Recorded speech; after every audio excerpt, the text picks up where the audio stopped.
commence à comprendre que des fois, même quand on a raison, la meilleure arme, c'est le silence. Pourquoi? C'est l'onction dans l'intelligence. Que quelqu'un me dise l'onction dans l'intelligence. L'onction dans l'intelligence. Il faut bien savoir que lorsque David dit que ma coupe déborde, il n'est pas qu'en train de dire oins-moi Seigneur pour que je tombe, oins-moi Seigneur pour que je voie des révélations. Oui, là tu es au niveau de l'esprit, mais ton âme aussi doit être ointe. Et lorsque Dieu, selon David, et c'est une grande intelligence, lorsque Dieu vous place en face de vos adversaires, Dieu te dit, ne témoigne pas seulement, mais que tous tes adversaires soient là pour voir. C'est que Dieu a confiance en ton intelligence. Dieu n'a pas confiance à ta prière, il a confiance à ton intelligence. Je veux le dire autrement. Il y a des gens au milieu de nous ici, Dieu a confiance en vous quand vous priez. Dieu a confiance en vous quand vous jeûnez. Mais Dieu n'a pas confiance en votre intelligence. C'est-à-dire qu'il sait que s'il te place dans un cas quelconque, tu commettras d'erreurs. Parce que ton intelligence n'est pas ointe. Une intelligence ointe, ce n'est pas qu'une intelligence qui arrive à faire des prouesses dans le domaine de sa prédilection. Mais c'est une intelligence capable de comprendre quoi faire au moment où il faut le faire, selon Dieu. Non, je ne parle pas de la sagesse, je parle de l'intelligence. Cette intelligence est imbibée d'un esprit de discernement. Cette intelligence arrive à discerner le temps, les saisons, les époques. Vous ne pouvez pas sortir avec un cinglé pendant la saison sèche. Ou pour les autres, quand il neige, vous serez un fou. Vous serez considéré comme un fou, un malade. Tout le monde sera pressé de venir vers vous pour vous demander qu'est-ce que vous avez. Parce que vous ne vous habillez pas selon la saison. Avoir la capacité de lire les saisons et de se comporter selon les saisons. Psaume 143. On va d'abord prendre celui-là. Le psaume 143, verset 12. Le psaume 143, verset 12. On va lire cette écriture. La Bible dit ceci. Dans ta bonté, anéantis mes ennemis et fais périr tous les oppresseurs de mon âme, car je suis ton serviteur. Je reprends la parole. Dans ta bonté, anéantis mes ennemis et fais périr tous les oppresseurs de mon âme, car je suis ton serviteur. C'était la parole de papa. Lorsque cette parole est dite par le psalmiste, il est en train de parler d'une vie de bataille, une vie de combat, une vie sans repos, une vie oppressée par les batailles. C'est la dernière phrase qui nous intéresse. Il dit, je suis ton serviteur. C'est quoi un serviteur? Nous sommes en train de lire dans les psaumes, donc les psaumes ont été écrits en hébreu, en araméen pour certains. Alors prenons le mot hébreu qu'on avait utilisé là-bas. Ça va nous aider à comprendre. Le mot hébreu qu'on a utilisé pour serviteur, c'est Ebed. Et Ebed veut dire esclave. En hébreu, Ebed veut dire esclave. Je suis ton esclave. C'est qui l'esclave? L'esclave, c'est celui qui opère ou qui agit selon l'esprit de son maître. Il n'agit pas selon les ordres de son maître. Il agit selon l'esprit de son maître. C'est le mot qu'on a utilisé dans plusieurs versets de la Bible pour parler de toi et moi en tant que serviteurs. Mais nous avons une compréhension biaisée du mot serviteur parce que nous le comprenons en français. Le mot serviteur veut dire tout autre chose. Mais quand vous rentrez dans les mots originels, vous voyez qu'il s'agit d'esclaves. Et je précise que l'esclave est celui qui agit selon l'esprit du maître.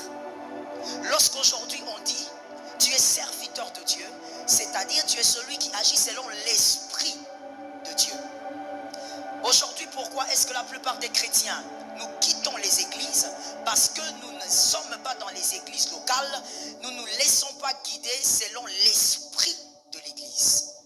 Voilà pourquoi dans Apocalypse, lorsque Dieu parlait aux églises par l'homme de Dieu, Dieu ne disait pas je parle à l'église. Il dit je parle à l'ange de l'église. En d'autres termes, je parle à l'esprit de l'église. Toute église locale est dirigée par un esprit. Et cet esprit repose sur la tête de celui que Dieu a mis comme leader. Donc quand tu es dans une église locale, parce que tu es serviteur de Dieu, ok? Serviteur de Dieu ne veut pas dire avoir les 5 ministères. Serviteur de Dieu veut dire simplement celui qui sert Dieu. Et toi tu sers Dieu. Cet amen est parti où? Ou tu ne comprends pas ce que je dis? Je dis tu es serviteur de Dieu. Alors, sur cette base, donc, nous disons, comme tu es serviteur de Dieu, tu es donc ébède, tu es esclave de Dieu. Lorsque tu es dans une église locale, tu dois vivre selon l'esprit de l'église. Lorsque tu comprends ces choses, malheureusement, je n'ai pas le temps aujourd'hui, tu ne vas pas quitter l'église comme tu veux. Parce que tu es connecté à un esprit. Et tu fonctionnes selon l'esprit de l'église. Quand tu changes d'église, tu comprends directement que ce n'est pas qu'une église que tu as changé, ce n'est pas qu'un bâtiment que tu as quitté, mais tu as quitté aussi un esprit. Mais quand on ne comprend pas ces choses, c'est comme ça qu'on est versatile dans les siècles présents et on pense que les églises sont des écoles privées. L'église n'est pas une école privée. Là où tu décides aujourd'hui, je quitte l'église parce que la tête de ce pasteur ne me plaît pas, parce que ce qu'on commence à dire ne me plaît pas. Tu es un aventurier et tu n'as jamais connu le Seigneur. Tu es un aventurier et tu n'as jamais connu l'église. L'église est dirigée par un esprit. L'esprit de Dieu qui dirige l'église. Et cet esprit, nous en tant que serviteurs, nous devons fonctionner selon l'esprit de l'église. Je ne parle pas de la vision. Ça n'a rien à voir. La vision, c'est l'homme. L'esprit, c'est Dieu. Je parle de l'esprit. Et donc, lorsque la Bible dit, cet homme dit, je suis ton ébède, je suis ton esclave. Seigneur, je suis conduit selon ton esprit. Comme je suis conduit selon ton esprit, je voudrais que tu puisses me donner la victoire face à mes ennemis. Alors, ce que moi je voulais te faire comprendre, c'est que lorsque le psalmiste parle de l'esprit de Dieu qui le guide, si tu dois être guidé par l'esprit de Dieu, ton intelligence doit être ointe. Il faut arrêter de croire qu'il faut seulement être des bons prieurs. Il faut arrêter de croire qu'il faut être seulement des hommes de jeûne. Il faut aussi être des hommes ayant une intelligence ointe. Une intelligence ointe. Une intelligence imbibée d'un esprit de discernement. Quand tu te comportes, quand tu agis, les hommes se disent comment il fait pour toujours bien réagir. Tu as une intelligence ointe. Dis à ton frère une intelligence ointe. Je te demandais de dire à ton frère, pas à celui à ta chaise, j'ai dit dis à ton frère une intelligence ointe. Il dresse une table lorsque la coupe déborde, la tête est ointe, l'esprit ainsi que l'âme. Parce que face à tes adversaires, tu ne régneras pas seulement parce que tu as des témoignages. C'est-à-dire, tu ne vas pas seulement célébrer la victoire, mais tu dois régner. Je suis d'accord avec toi. Face aux adversaires, on ne témoigne pas seulement. Jésus m'a fait du bien. Bon, c'est bon, il t'a fait du bien. Et c'est quoi la suite? C'est-à-dire, tu dois régner parce que les adversaires, remarquez selon David, les adversaires sont là. Ils ne bougent pas, ils sont en face de toi. Donc, après ton témoignage, ils resteront là. Et donc, face à eux, tu dois régner. Mais qui règne devant l'adversaire? C'est celui qui a une intelligence ointe. Est-ce que quelqu'un m'entend? Que dans l'église, que dans cette assemblée, que tout celui qui m'entend soit capable de changer de cap. Que tu entres dans une onction d'intelligence. Que tu ne dises pas seulement que tu parles en langue, mais quand on t'entend réfléchir, qu'on sente que ton intelligence a été imbibée d'onction. Je suis d'accord avec toi.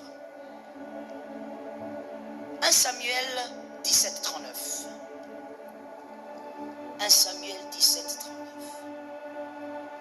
Lorsqu'on a une intelligence ointe, on comprend donc que Dieu agit comme il veut, Dieu agit partout, Dieu agit avec qui il veut, mais Dieu n'agit pas de toutes les manières.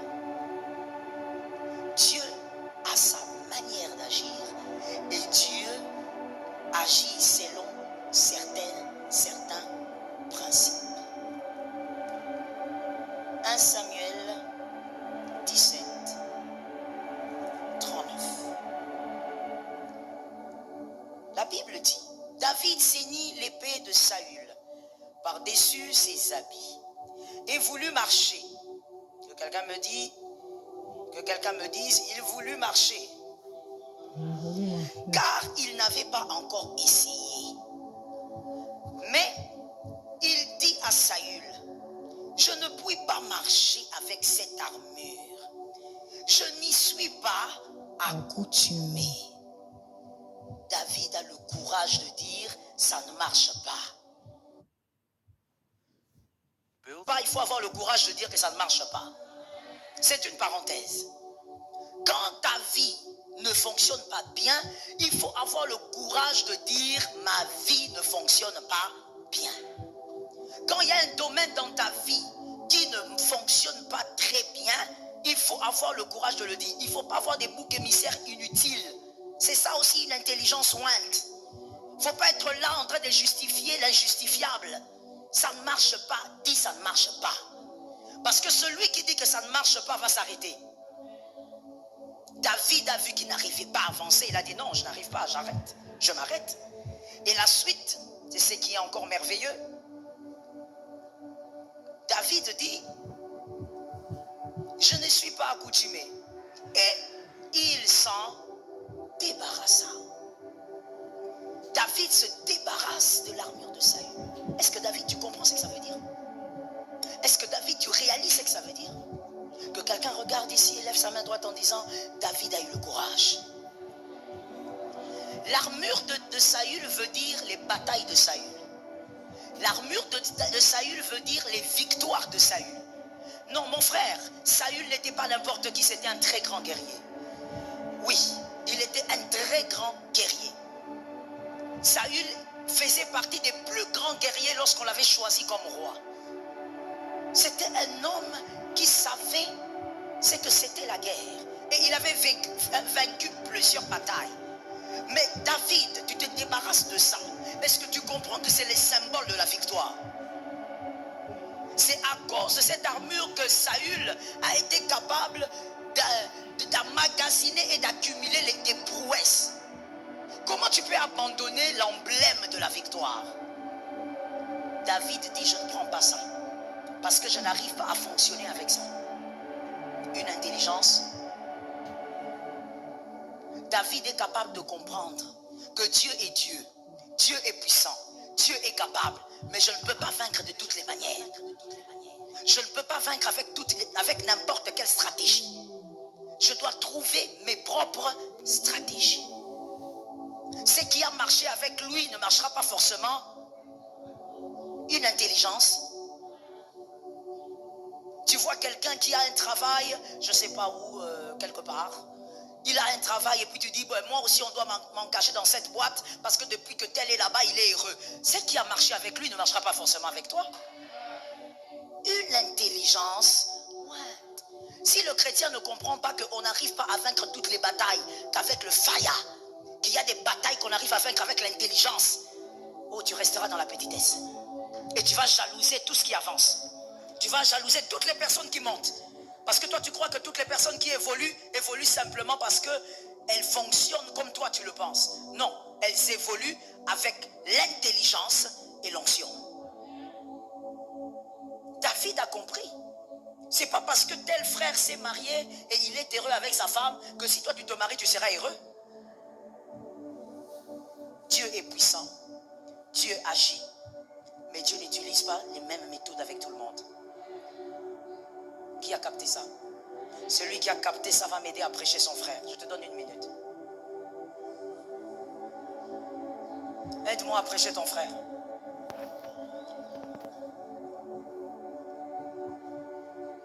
Et pour ça, toi, tu dois comprendre. Lorsque tu comprends ça, tu n'auras pas un esprit d'envie. Tu n'auras pas un esprit de jalousie. Parce que tu vas comprendre ton intelligence au fait. Hein? Et quoi? Elle est loin. Ça veut dire que tu ne peux pas envier quelqu'un Tu comprends que si lui, il a fonctionné parfaitement sur ce chemin-là, c'est lui. C'est son armure. Mais ce n'est pas mon armure. Saül avait son armure, mais Saül pesait combien? La Bible dit que lorsqu'il avait été choisi, il était l'homme le plus grand de taille d'Israël. Estimons, 1 mètre combien? 80, 85, 80, 90 même. Un homme de 1 mètre 90 peut peser combien? David avait quel âge? Lorsqu'il avance devant Saül, David avait quel âge? Il pesait combien? Ce qui a marché avec l'autre ne marchera pas avec toi. Tu commences à t'agripper. Oh non, comme l'autre a fait 40 jours de jeûne, moi aussi je pars. Vas-y. Si quelque chose t'arrive à la montagne, ne nous appelle pas. Toi qui aimes trop les montagnes, va. Quand quelque chose va t'arriver là-bas, n'appelle personne ici. Oh non, je suis parti là-bas, je suis tombé malade, on n'était pas venu me chercher. On ne viendra pas te voir. Qui t'a envoyé là-bas? Et vous savez, permettez-moi de dire quelque chose. Je parle ou je laisse. Il ne faudrait pas que cette montagne devienne comme l'idolâtrie. Mais s'il vous plaît, vous les Quinois, vous avez fait de la montagne, des montagnes qu'on a ici de prière, un idole. La Bible dit, entre dans ta chambre, ouvre la porte, ferme et prie. Mais vous, c'est devenu, si je ne fais pas la montagne là, c'est fini. Il faut que je parte avec le prophète Sakana. Quelqu'un que tu connais, ni d'Adam ni d'Ève. Mais tu pars, pourquoi? Parce que ta copine t'a appelé. Et tu ne montes pas. Mais c'est déjà pour le 25, non? C'est quelle idolâtrie ça? Ton Dieu, c'est un Dieu de montagne. Le nôtre, il n'est pas un Dieu de montagne. Il a déjà résolu ce problème-là depuis longtemps. Jésus a dit, ce n'est ni sur cette montagne, ni sur une autre, qu'on cherchera mon nom. Les vrais adorateurs adoreront en esprit. Quand je suis dans un taxi, j'adore en esprit. Quand je suis sur une moto, j'adore en esprit. Je suis dans la douche, j'adore en esprit. Je suis en train d'accoucher, j'adore en esprit. Jésus t'a libéré, toi tu veux encore te cloisonner. Tu veux encore t'emprisonner. L'être humain est trop compliqué. Des fois même les animaux sont plus faciles. Jésus te libère, mais tu rentres dans la prison. C'est comme ça que l'apôtre Paul a dit, mais vous avez déjà été libéré. Qui vous a ensorcelé? Qui vous a ensorcelé? Donc toi, tu es agrippé aux montagnes. Les montagnes là sont fatiguées. Tu vois toutes ces montagnes là? Non, Dieu sait. Dieu sait. Il y a des gens qui ne peuvent pas devenir président comme moi là. Dieu ne peut pas accepter. Non, Dieu ne peut pas accepter. Parce que toutes les montagnes là, normalement il fallait construire les universités là-bas, partout là-bas. Oui, on construit des universités là-bas. Toi, tu crois que c'est seulement en allant là qu'il y a une onction qui va descendre? Et puis vous allez remarquer, l'idolâtrie est tellement ancrée dans les gens que vous remarquerez même que quand la personne arrive seulement au pied de Mangengenge, une fameuse montagne qui est à Kinshasa, tu arrives seulement au pied. Tout au long, il était normal. Quand il arrive au pied de la montagne, idolâtre. Tu es un idolâtre. Tu crois que la présence de Dieu est attachée à un lieu. Tu as un problème, mon frère. Le Dieu de Bethesda n'est plus à Bethesda. Donne-moi la main. Le Dieu de Bethesda n'est plus. Tu es idolâtre. Toi, tu te demandes, non, moi je crois seulement en Jésus, Seigneur et Sauveur. Tu es idolâtre. Tu commences à adorer, tu commences à déifier des montagnes. Sois libre d'adorer Jésus n'importe où. Autant je crois qu'il me répond dans ma chambre, autant je crois qu'il me répond sur une montagne quelconque, autant je crois qu'il me répond en train de conduire ma voiture. Non, c'est champ des sujets de prière. Il faut qu'on monte. Hein, ma soeur? Oui, je suis armé, préparé, que je t'attrape. Non, que tu sois seulement dans l'œil de Jésus. Si tu es ici, que moi je t'attrape. Je te dis, on va t'envoyer même 3-4 personnes là-bas. Et tu vas les voir venir te dire, maman, lève-toi, descends. Non, pourquoi? Le pasteur Joël a dit qu'on vient te chercher. Écoute, ça aliène ton intelligence. J'ai dit une intelligence ointe. Tu as une intelligence aliénée. Pourquoi? Dans ce genre de sujets de prière, il faut vraiment qu'on monte à la montagne à partir de minuit. Maintenant, c'est la sorcellerie ou c'est quoi? La divination? Aucun sujet de prière, selon la parole de Dieu, aucun sujet de prière ne demande à ce que je sois à un endroit précis. Aucun. Je peux être au volant de la voiture. J'ai mon sujet de prière. Je dis Seigneur, agis. Et Jésus peut agir si moi j'ai la foi. Est-ce que quelqu'un m'entend bien? Oh my God. Il y a un Dieu quelque part. Les armures de Saül, donc, David n'en voulait pas. Parce que ça ne marchait pas avec lui. Alors, à partir d'aujourd'hui, par la grâce de Dieu, on va parler des 12 mystères de l'armure de Saül. Les 12 mystères de l'armure de Saül. On commence par le premier aujourd'hui. On ne parlera d'un seul aujourd'hui. Premièrement, voici ce que David avait compris et ce que nous devons comprendre en ce temps. Tu ne peux pas vaincre avec Dieu. Tu ne peux pas vaincre avec Dieu en invoquant exclusivement le Dieu des autres. Tu ne peux pas vaincre avec Dieu, le Dieu que nous servons, le Dieu d'Israël, Jésus de Nazareth. Tu ne peux pas vaincre avec lui tes batailles en invoquant exclusivement le Dieu des autres. Non, c'est ça même l'armure de Saül. Comme je le disais, ce sont les victoires de Saül, ce sont les gloires de Saül. C'est son Dieu à lui qui a fait ça. C'est vrai qu'ils avaient le même Dieu que David, mais c'était le Dieu de Saül, c'est-à-dire l'expérience de Saül. Mon frère, écoute-moi. Est-ce que je peux me permettre de te choquer plusieurs fois ce matin? Abonnez-vous massivement, merci, au revoir. Que le Seigneur vous bénisse. L'intelligence ointe. C'est ça, retenira. Demande à Dieu de l'intelligence, de oindre, ton intelligence. On se voit prochainement. Que Dieu vous bénisse. C'était ça pour aujourd'hui, merci. N'oubliez pas de vous abonner, partager. Au revoir. Bye.